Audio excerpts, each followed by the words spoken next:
ایران اسرائیل کشیدگی اور اس میں ممکنہ امریکی فوجی مداخلت، کیا پاکستان کے لیے ماضی کی طرح افغان طرز پر ایک اور فرنٹ کھلنے کا خطرہ موجود ہے؟ نہ صرف خطرہ موجود ہے بلکہ خدشات کا اظہار بھی کیا جا رہا ہے۔ جس طرح سے ماضی میں امریکہ نے افغانستان پر اٹیکس کیے تو مختلف مسلح گروپس یہاں پاکستان آئے اور پاکستان کے لیے درد سر بن گئے، اور آج تلک پاکستان ان تمام معاملات کی پیچیدگیوں سے نہیں نکل پایا۔ یہ خدشہ کیوں ظاہر کیا جا رہا ہے کہ اگر ایران اسرائیل کشیدگی کے دوران امریکہ ملٹری انوالومنٹ کرتا ہے تو پاکستان کے لیے افغان طرز پر ایک فرنٹ کھل سکتا ہے؟ اس خدشے کے پیچھے کیا وجوہات ہیں؟ پاکستان اور ایران کے سرحدی علاقوں میں کتنے مسلح گروپس اور کون سے مسلح گروپس آباد ہیں؟ وہ مسلح گروپس، وہ ٹیررسٹ آرگنائزیشنز اس ساری صورتحال سے، اس ساری کشیدگی سے کیا فائدہ اٹھا سکتے ہیں، اور ان کی کارروائیاں، ان کی سرگرمیاں پاکستان پر کیسے اثر انداز ہو سکتی ہیں؟ ان تمام معاملات کے اوپر آج کی اس ویڈیو میں بات کریں گے۔ ناظرین کرام، متعدد خبر رساں بین الاقوامی اداروں میں یہ رپورٹس شائع ہوئی ہیں، اور رپورٹس کے اندر یہ دعویٰ کیا گیا ہے کہ حالیہ دنوں میں پاکستان کے army chief field marshal general Asim Munir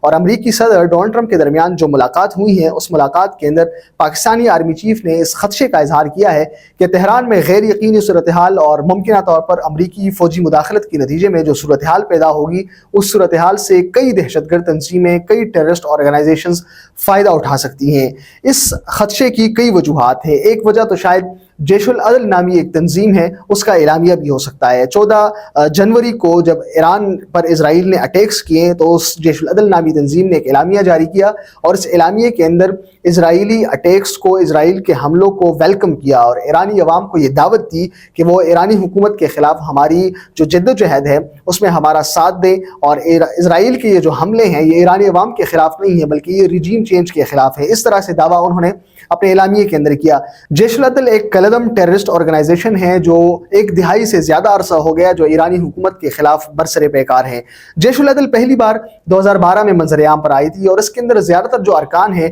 وہ بلوچ نسل سے ان کا تعلق ہے، اور زیادہ تر سنی جو فرقہ ہے اس سے بھی ان کا تعلق ہے، کیونکہ ماضی میں ایک تنظیم ہوتی تھی، سنیوں کی مسلح تنظیم تھی جند اللہ کے نام سے۔ وہ جند اللہ جب بکھری اور وہ بکھر گئی تو اس کے ارکان یہ جیش العدل نامی تنظیم کے پلیٹ فارم کے تحت جمع ہوئے، اور انہوں نے ایرانی عوام کے خلاف، ایرانی حکومت کے خلاف کارروائیاں شروع کی۔ بنیادی طور پر جیش العدل کی اس تنظیم کا یہ دعویٰ تھا کہ ایران کا جو سرحدی صوبہ ہے سستان بلوچستان، وہاں کے جو بلوچ نسل شہری ہیں ان کے حقوق کی آزادی کی جنگ یہ تنظیم لڑ رہی ہیں، لیکن بعد میں 2014 سے لے کر اب تک یہ ایرانی حکومت کے خلاف بڑے پیمانے پر حملوں میں بھی ملوث رہی ہیں۔ ان میں ایک حملہ جنوری 2024 کا بھی ہے۔ 3 جنوری کو ایرانی پاسداران انقلاب کے سابق کمانڈر قاسم سلیمانی کی برسی تھی، اور ان کے مزار ہی کے اوپر اس تنظیم نے 2 بم دھماکے کیے، اور ان بم دھماکوں میں تقریباً 95 افراد مارے گئے تھے، اور متعدد افراد جو ہے وہ اس کے اندر زخمی ہوئے تھے۔ وہ حملہ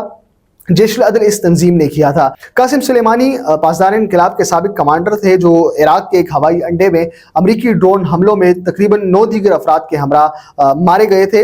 اس کے علاوہ جیش العدل کی بات ہو رہی تھی تو جیش العدل نے جب جنوری میں یہ حملے کیے، 3 جنوری 2024 کو یہ حملے کیے، اور اس میں متعدد جو ایرانی شہری ہیں ان کی ہلاکتیں ہوئی، تو اس کا الزام انہوں نے پاکستان کے اوپر عائد کیا، اور پاکستان کے اوپر انہوں نے میزائل حملے کیے، پاکستان کے اندر انہوں نے میزائل حملے کیے 16 جنوری 2024 کو، اور انہوں نے دعویٰ کیا کہ ان حملوں میں ہم نے جیش العدل کے محفوظ ٹھکانوں کو نشانہ بنایا ہے۔ پھر ان حملوں کا پاکستان نے جواب بھی دیا۔ تقریباً 1 اور 2 دن بعد پاکستان نے بھی ایران کے اندر میزائل حملے کیے، اور کہا کہ وہاں کے جو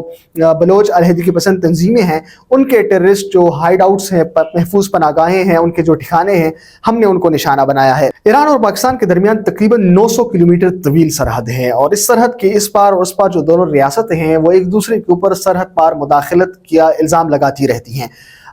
ایران کا یہ موقف ہے اور ایران کا یہ ماننا ہے، وہ یہ دعویٰ کرتی ہیں کہ پاکستان کے اندر جیش العدل کے محفوظ ٹھکانے موجود ہیں، جبکہ پاکستان کا یہ موقف ہے اور پاکستان یہ کہتا ہے کہ ایران کے اندر جو بلوچ علیحدگی پسند بڑی تنظیمیں ہیں، یعنی BLA بلوچ لبریشن آرمی اور بلوچ لبریشن فرنٹ، ان کے ہائیڈ آؤٹس جو ٹیررسٹ ہائیڈ آؤٹس ہیں وہ وہاں پر موجود ہیں۔ تو اس طرح سے پاکستان اور ایران کے درمیان مختلف اوقات میں مختلف تنازعات ہوتے رہتے ہیں، اور ایک دوسرے کے خلاف کئی مسائل ہیں جو سر اٹھاتے رہتے ہیں، لیکن اب کی بار معاملہ تھوڑا سا پیچیدہ ہے۔ تو اب یہ خدشہ ہے کہ یہ ٹیررسٹ آرگنائزیشنز اس ساری صورتحال سے فائدہ اٹھا کر اپنی سرگرمیاں بڑھا سکتی ہیں، ایکٹیو ہو سکتی ہیں، دونوں ریاستوں کے خلاف فعال ہو سکتی ہے، لیکن اس خدشے کی اور بھی بہت ساری وجوہات ہیں اور بڑی وجوہات ہیں، جس کی بنیاد پر میں یہ کہہ رہا ہوں کہ پاکستان کے کے لیے افغان طرز پر ایک اور فرنٹ کھل سکتا ہے۔ پہلی وجہ یہ ہے کہ اگر امریکہ ایران کے اوپر حملہ کرتا ہے اور وہاں پر رجیم چینج آتا ہے تو اس کے نتیجے میں ایک ایسی حکومت قائم ہوگی جو امریکہ کے زیر اثر تو ہوگی لیکن ساتھ ہی ساتھ میں وہ اسرائیل کے بھی زیر اثر ہوگی۔ تو اس کے نتیجے میں جو ایران کے ساتھ پاکستانی سرحد ہے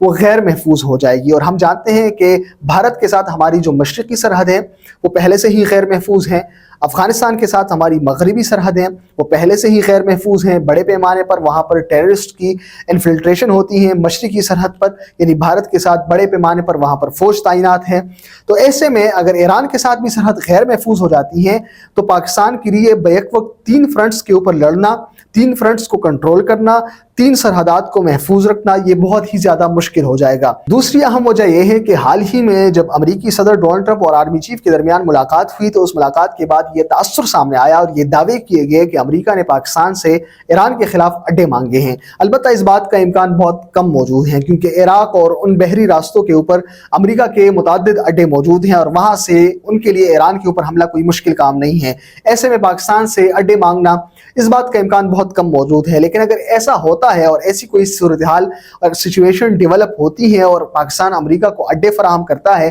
یا کسی نہ کسی طریقے سے سہولت کاری کرتا ہے یا کسی نہ کسی طریقے سے امریکہ کی حمایت کرتا ہے تو ایسے میں ایران کی مختلف متعدد پروکسی تنظیمیں ہیں جو پاکستان سمیت مختلف ملکوں کے اندر کام کر رہی ہیں۔ مثال کے طور پر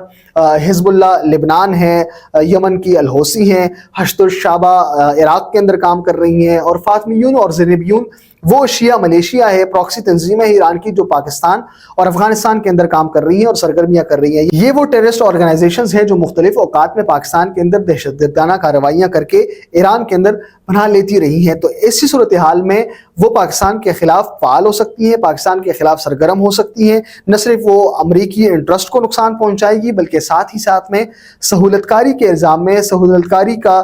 مجرم قرار دے کر پاکستان کے خلاف بھی سرگرم اور فعال ہو سکتی ہیں۔ تیسری اور اہم وجہ یہ ہے کہ جب یہ شیعہ تنظیمیں پاکستان کے خلاف اس صورتحال میں فعال ہوگی تو پاکستان کے اندر بھی مختلف سنی آرگنائزیشنز ہیں جو کالعدم بھی ہیں، وہ بھی شیعہ آرگنائزیشنز کے خلاف فعال ہو سکتی ہے۔ یعنی ایک طرح سے فرقہ وارانہ فسادات اور شیعہ سنی جو تضادات ہیں یا شیعہ سنی جو جھڑپیں ہیں وہ بھڑک سکتی ہیں۔ چوتھی وجہ اس کی یہ ہو سکتی ہے جس کی طرف میں نے پہلے بھی اشارہ کیا کہ یہ جو ٹیررسٹ آرگنائزیشنز ہیں یہ تو یا ایرانی حکومت کی حمایت کرتے ہیں، لیکن ایسے بھی ٹیررسٹ آرگنائزیشنز ہیں جو دونوں حکومتوں کے خلاف ہے، جو دونوں حکومتوں کے خلاف برسر پیکار ہے، جو دونوں حکومتوں کے خلاف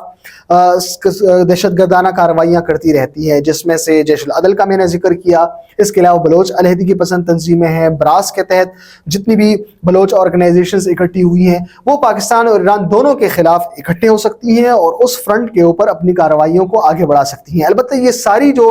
وجوہات میں نے بیان کی اس خدشے کے پیچھے کہ افغانستان طرز کا ایک فرنٹ پاکستان کے لیے کھل سکتا ہے، یہ سارے جو معاملات ہیں، یہ جو سارے امکانات ہیں، یہ تبھی ہوں گے اگر امریکہ ایران کے اوپر فوجی حملہ کرتا ہے